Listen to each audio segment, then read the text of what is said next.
উত্তরের জেলা নওগাঁর বদলগাছি উপজেলায় জেঁকে বসেছে পৌষের তীব্র শীত। টানা কয়েকদিন ধরে বেশিরভাগ সময় সূর্যের দেখা না মেলায় জনজীবনে নেমে এসেছে চরম ভোগান্তি।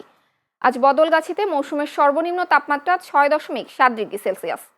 প্রচণ্ড ঠান্ডায় সবচেয়ে বিপাকে পড়েছেন খেটে খাওয়া নিম্ন আয়ের মানুষ। হিমেল হাওয়ায় শীতের তীব্রতা আরও বাড়ছে। বাতাসে গতিবেগ তীব্র হয়, কনকনে ঠান্ডায় ব্যাহত হচ্ছে স্বাভাবিক জীবনযাত্রা।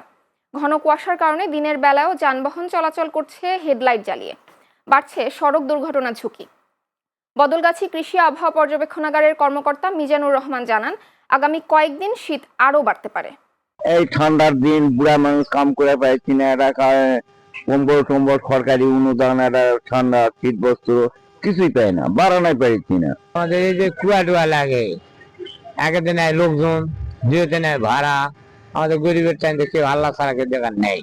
শীতে গাড়ি চালানো আসলে খুব কষ্ট, কারণ যে কুয়াশা সামনে যে শিশির পড়তেছে, দেখা যাচ্ছে না, মাঝে মধ্যে এটা ইয়ে করতে হচ্ছে, মুছতে হচ্ছে গ্লাস।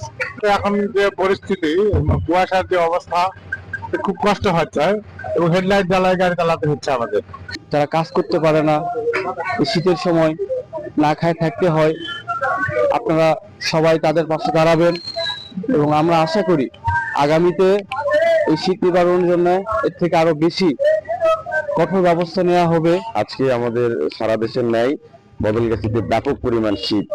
এই শীতের কারণে নিম্ন আয়ের খেটে খাওয়া মানুষেরা খুব কষ্টের মধ্যে দিন পার করতেছে এবং জনজীবন একদম বিপর্যয়ের পর্যায়ে চলে আসছে। যারা সাধারণ মানুষ আছে তারা ঘর থেকে বের হতে পারতেছে না, কিন্তু কি করবে, পেটের দায়ে তারা বের হয়ে তাদের যে কর্ম যেটা সেটাতে যাচ্ছে।